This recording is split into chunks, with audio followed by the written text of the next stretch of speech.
The girl they called a thief. It's very easy to point a finger at a poor person and call them a thief. The one who has nothing always carries, besides hunger, the suspicion of wanting what belongs to others. The difficult thing is something else. The difficult thing is to stand up before a whole town and defend the innocent, when all the voices have already condemned them without proof. If you believe the truth deserves at least one brave person to defend it, subscribe to Cuentos del Viejo Campo, Doncelli of the Old Country, and turn on the bell, because this is one of those stories. It happened many years ago in Santa Rita, a town in the mountains of Zacatecas. There were times when the ringing of the bells marked the whole life of the people, and no one, not even the oldest, imagined that a single old woman would be capable of silencing a whole town with a few words. Inz's misfortune began on the day of the patron saint's festival.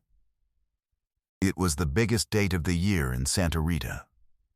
The whole town went up to the quarried stone atrium to hear Mass, to place flowers, and to leave their alms in the old wooden collection box.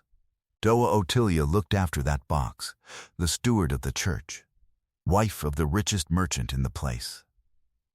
Inz was an outsider girl, arrived just a few months earlier. She brought nothing more than a bundle of clothes, a needle, and the quiet reputation of sewing very beautifully. No one knew where she came from, or who her people had been, and in small towns, what isn't known always inspires a bit of fear. That morning, the procession over, Doa Otilia opened the collection box to count what had been gathered. She found it empty, with the lock forced and the coins of the whole festival gone. She didn't stop to think. She raised her voice in the middle of the atrium and pointed at the outsider. "To this kind of person you don't give alms, much less trust them," said Doa Otilia, in front of everyone, with the coldness of one who has never gone hungry. A poor newcomer, with no trade or family to answer for her. Who else could it be? The town already looked at her sideways for being an outsider. In those words they found the permission they were waiting for. In a matter of minutes they surrounded her, demanding that she open her sewing bundle right there, on the stones of the atrium. "Empty it here, so we can all see," ordered a man. Inz, trembling, emptied it. Among the threads and the scraps there wasn't a single coin. But something fell to the ground, shining against the quarried stone, a silver medal of the Virgin that she carried tucked away. And that was enough. "Where does a starving girl get a silver medal?" shouted someone from the back. "It must be stolen, too." "Let her go back where she came from," exclaimed another voice. "We don't want thieves here." No one asked her anything more. No one requested proof. Inz picked up her medal from the ground and pressed it against her chest, as if it were the only thing she had left in the world. In reality, it was. She left the atrium with her head down, while the whole town watched her go. And not a single soul took a step to defend her. To understand Inz, you have to know that she was an orphan from childhood. That silver medal was the only inheritance from a father she barely remembered. She had come to Santa Rita following just a rumor that in the mountain towns there was always need for a woman who knew how to sew and mend for the big houses. She walked many days along trails of dust and mesquite until she saw from the top of a hill the quarried stone bell tower outlined against the sky. And something in her chest, without apparent reason, felt strangely close to home.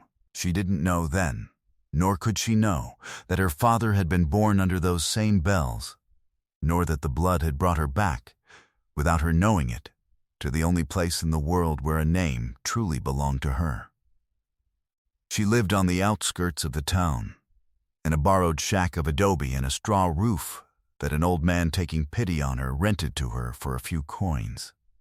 And she earned her living sewing and mending for whoever wanted to pay her, which each day was fewer people since the festival incident. The shack had nothing more than a cot, an image of the Virgin stuck on with paste, a lantern, and a small trunk, where she kept her fabrics, her colored threads, and a handkerchief embroidered with 2 initials. Not even she fully understood what those letters meant. It was the only thing her father had left her, besides the medal. Those 2 things, the medal and the handkerchief, were for Inns the only thread that bound her to a father of whom she barely kept the shadow of a memory, a deep voice, large hands, and the habit of crossing himself before sleeping. From him she had also inherited the trade of the needle, because her father, according to what she'd been told, knew how to mend like few others, and perhaps for that reason, every time she took the thread and the fabric between her fingers, she felt that in some way she had him near. She always kept the medal close to her chest, and only took it out at night, by the light of the lantern, to read with the tips of her fingers the worn letters she couldn't understand, without imagining that in those same letters was written, since always, the secret of who she was. In the afternoons, when the sun fell behind the mountains, the air smelled of burnt mesquite and cold earth. Inns sat at the door of the shack to sew until the light ran out. And she prayed in a low voice. She didn't ask the Virgin for wealth or revenge. She asked only that someone, sometime, would look at her without distrust. What no one in Santa Rita imagined, nor Inns herself, was this: that medal for which they called her a thief was going to be, very soon, the proof that would give her back her name. And something more than her name. A family she didn't even know she had. The first days after the festival were of a cruel silence. The women who before commissioned sewing from her crossed the street so as not to greet her. The children pointed at her, repeating what they heard in their houses. Even the baker, who before let her have bread on credit, began to charge her in advance and dispatch her quickly. A single person dared to come close, a small girl who didn't yet understand gossip. One afternoon she gave her a wildflower and ran off, saying nothing. That minimal gesture was the only warm thing Inns received in many days, and it was enough for her not to lose hope entirely. That night, alone in her shack, embracing her medal, Inns asked herself aloud what she didn't dare say to anyone. "I didn't steal anything," she murmured, "but what good does it do me to say it, if in this town no one believes me anymore?" What Inns didn't know was that there was indeed someone who looked at her differently, from afar, and without saying a word. Doa Eduviges Arteaga was the oldest and most respected woman in Santa Rita. Owner of the quarried stone mansion facing the plaza, widow of a man who in his time had been an authority, she had had a single son, Rafael. Many years before, Rafael had left the town after a bitter quarrel with his father. Nothing was ever heard of him again. Doa Eduviges had aged carrying that silence like a stone in her chest. Every afternoon she looked out from the portal of her mansion to watch the people pass. She waited for a return she had almost stopped expecting, and she prayed for a son of whom she didn't know whether he lived or had died.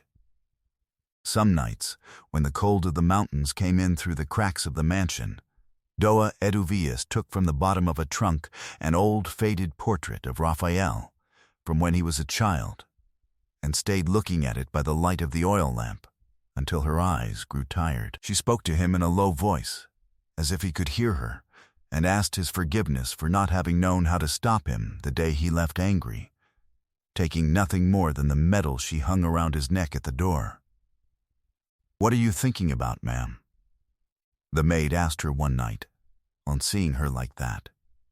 "About my son," answered the old woman, "and about that outsider girl. I don't know why, but every time I see her, my heart feels like it did when I waited for Raphael at the portal." Since the day of the festival, the old woman had noticed the outsider girl. She didn't understand why. Something in the way Inns lowered her head and in how she gripped that medal stirred an old memory she couldn't manage to name. That was why, while the whole town turned its back on her, Doa Eduvijas began to help her in secret. She sent her, with her maid, a bit of food, and from time to time a sewing commission, without saying on whose behalf. She wanted the girl not to starve before she herself understood what her old heart sensed. Inz's life, meanwhile, grew narrower each day. Every morning was the same as the previous one, and each a little harder than the last. Inz knocked on doors offering her sewing, and one after another those doors closed on any pretext, or plainly on none.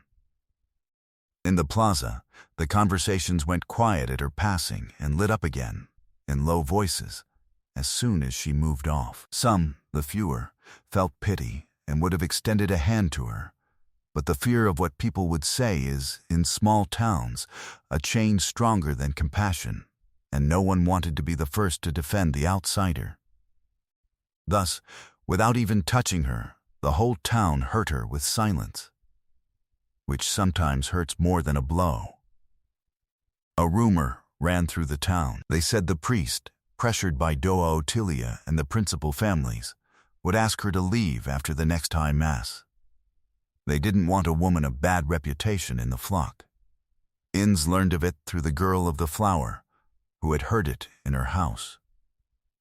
That afternoon the girl finally cried, without holding back, seated on the step of her shack, with her face in her hands. She felt the whole world pushing her toward a road with no destination. But when her tears ran out, she did what her father, in the few memories she kept of him, had always taught her. She wiped her face, straightened up, and hung the medal outside her dress, not out of defiance, but out of comfort. And she told herself that, whatever happened, she would not leave that town as a thief, because she knew, and God knew, that she wasn't one. "I'm not going to leave here as a thief," she said in a low voice, gripping the medal. "That I'm not going to give anyone." Far from there, in one of the principal houses, the real culprit was secretly counting some coins. It was Cosme, the spoiled nephew of Doa Otilia, a young gambler in debt. He had forced the collection box that same festival morning, while everyone was at the procession. And now he slept peacefully, knowing that the whole town blamed someone else in his place. The high mass at which Inz's fate would be decided fell on a Sunday. From early on, the quarried stone atrium filled with people. Not all went out of devotion. Half the town wanted to see how they would run off the outsider. Doa Eduvijas arrived on the arm of her maid, dressed in mourning as always. She sat in the first pew, something she did few times, and from there she observed the girl, who entered at the end alone with the medal hanging outside her dress. What Doa Eduvijas was about to discover, neither she nor the whole town had imagined. When the mass ended, the priest took the floor with an uncomfortable voice. He began to say that, for the good of all, it was better that certain persons seek accommodation elsewhere. Doa Otilia stood up at once, and again pointed at Inz. She repeated the business of the alms, the stolen medal, the outsider with no family. Then the girl, cornered, raised the medal in her hand, and she spoke with a voice that was broken, but clear. "I didn't steal this medal," said Inz. "It's the only thing my father left me. May he rest in peace. It has something engraved on the back that I've never been able to read well." On hearing that, Doa Eduvijas rose slowly, as if the years weighed on her all at once. She asked with a gesture that the medal be brought to her. She took it between her trembling fingers, turned it over, and read the inscription on the reverse, and the whole atrium saw her go pale and bring her hand to her chest. The medal had engraved, in small worn letters, some words the old woman knew better than her own name. She herself had had them engraved, 40 years before, for Raphael, from his mother. "May the Virgin keep you wherever you go." It was the medal she had hung around her son's neck, the day Raphael left Santa Rita never to return. She believed it lost forever, along with him. Doa Eduvigates raised her eyes and looked at Inns in the eyes, up close, for the first time. And she recognized in that frightened face the same eyes as Raphael, the same forehead, the same gesture when pressing the lips. Then she understood, with a tremor that rose from very deep, an enormous truth. That girl whom the whole town called a thief was not a stranger. She was her son's daughter, her own blood, her granddaughter. The old priest came over too, 40 years before he had baptized Raphael and blessed that same medal. "There's no doubt, Doa Eduvis," he said in a low voice, moved. "It's the boy's medal. I blessed it." "Did you know my father?" Inns managed to ask, still not understanding, with her voice trembling.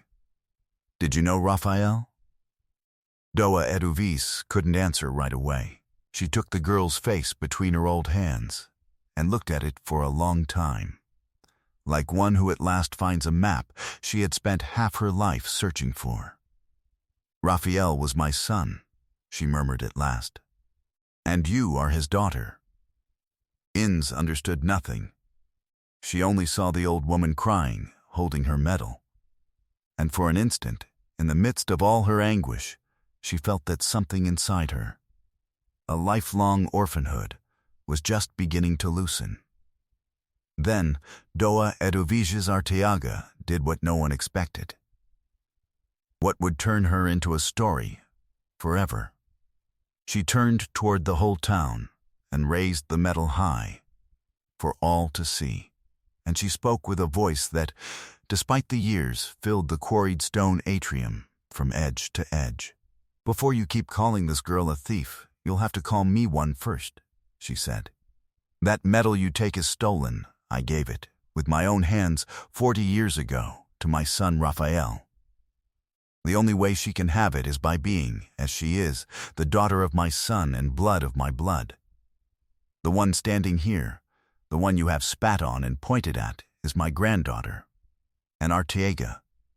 In my own town, a murmur of astonishment ran through the atrium like a wind. Many of those who minutes before were demanding she be run off lowered their heads, not knowing where to put their eyes.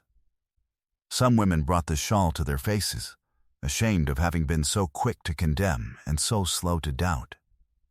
Others remembered, too late, that they too had been poor once, and that it would have hurt them too to be judged just for not having anything. But the old woman hadn't finished.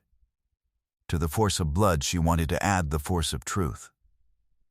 "And who really checked the collection box?" she asked aloud. "Who looked for the thief before choosing the poorest and most alone to hang the blame on?" It was then that the girl of the flower tugged at her mother's skirt. With that honesty only children have, she spoke without fear. "I saw young Cosme leave the sacristy very early, the day of the festival," said the girl. "He was tucking something into his clothes. Everyone was at the procession." The gazes of the town turned slowly toward Cosme, Doa Otilia's nephew. The young man went pale and began to back away, while the priest sent 2 men to search his house. Under a sack they found the alms coins hidden, the ones he hadn't yet lost at gambling. Doa Otilia, who minutes before condemned an innocent woman with her head held high, was struck dumb. She was looking at her own nephew. She understood, in front of the whole town, that the thief came out of her own house. That public shame was her only punishment. But it was enough for her never to raise her voice in the atrium again. No one struck Cosme. No one dragged him. The young man, discovered, left the town on his own feet a few days later. Something pursued him that weighs more than any prison. The gaze of all the people who before greeted him and now turned their backs.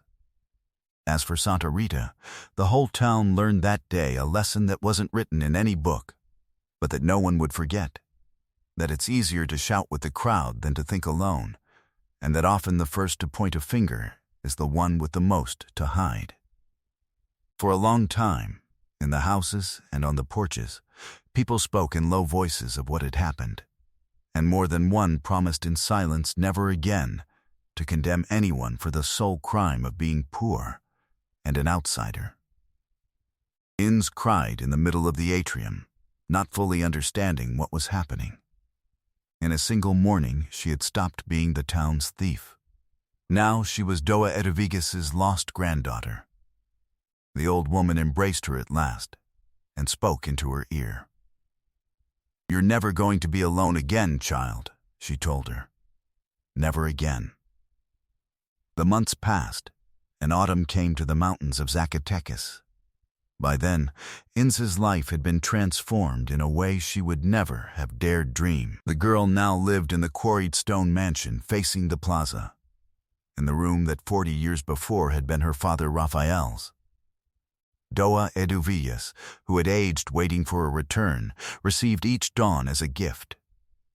In the face of her granddaughter, they had given her back, in some way, the son she lost. The same women who crossed the street so as not to greet the outsider now commissioned her best sewing. Inz's hand, which sewed so beautifully, became famous throughout the region. And so, the girl they called a thief ended up dressing, with her embroidery, half the town. Doa Otilia herself, one afternoon, dared to knock on the door of the mansion to commission an embroidery, with her head down and a small voice, and Inz, who could have closed the door in her face, let her in and served her a café olla without reproaches. Because the girl had learned, in her own flesh, that resentment is a prison one builds oneself, and that to forgive isn't to forget, but to stop carrying what no longer concerns us. The quarried stone mansion, quiet for years like an empty temple, filled again with good noises, that of the spinning wheel, that of the scissors, that of two women conversing in the kitchen by the warmth of the fire. In the afternoons, the neighbors who crossed the plaza could hear Doa Eduviges laugh, something that hadn't happened since Raphael had left, and they understood, without anyone telling them, that that laughter was that of a woman to whom life had, at last, given back what it owed her. "She sews like her father sewed," the old woman told her one day, watching her embroider by the window. "Even in that you brought him back to me." The old silver medal, the one for which she was so humiliated, Doa Eduviges had cleaned and hung from a new chain. One afternoon she put it around Inz's neck, in front of the old portrait of Raphael she kept in the mansion. "Wear it outside and in plain sight," the old woman told her. No longer as a guilt, as what it always was, your name and your family. When the patron saint's festival came around again, just a year after the misfortune, the whole town went up once more to the quarried stone atrium, but this time for a different celebration. Doa Eduviges wanted to formally present her granddaughter, before God and before the people. The old priest, the same one who had baptized Raphael, blessed the girl with her full name, Inz Arteaga, in front of all those who a year before had condemned her. That afternoon, under the golden sun that came in through the portal of the mansion, grandmother and granddaughter sat together to watch the people pass. Now they greeted them with respect. Doa Eduviges took her hand and told her the only thing left to say. "God delays, child, but he doesn't forget," she murmured. "He took your father from me for many years, and in the end he gave him back to me in you. Just when I had almost no strength left to wait." Inz pressed the medal against her chest and looked at her grandmother. For the first time in all her life, she didn't feel the weight of orphanhood, but the peace of one who has at last found her place in the world. Sometimes God puts the exact people in the exact moment, not when we ask for them, but when we most need them. He sends a single brave soul to defend what a whole town, blinded by fear and haste, had hurried to condemn. Inz learned something she would no longer forget, that the truth, even if 1,000 voices silence it, goes on being truth in the silence, and that one person willing to look without distrust is enough to give another back the name they had been stripped of. Has someone ever believed in you just when you were beginning to doubt your own worth? If this story touched something in your heart, leave me your comment and tell me from which part of Mexico or the world you're joining us. Give this story a like, subscribe to Cuentos del Viejo Campo, and turn on the bell so you don't miss any story. And share it with someone who has at some point been judged without anyone daring to defend them. Heartfelt thanks for accompanying this story to the end. Until the next story. And they say in Santa Rita that still today, each year, when the bells of the patron saint's festival ring out, the oldest lower their voices and tell the children the story of the girl whom everyone called a thief, and of the brave old woman who dared to defend her all alone before the whole town.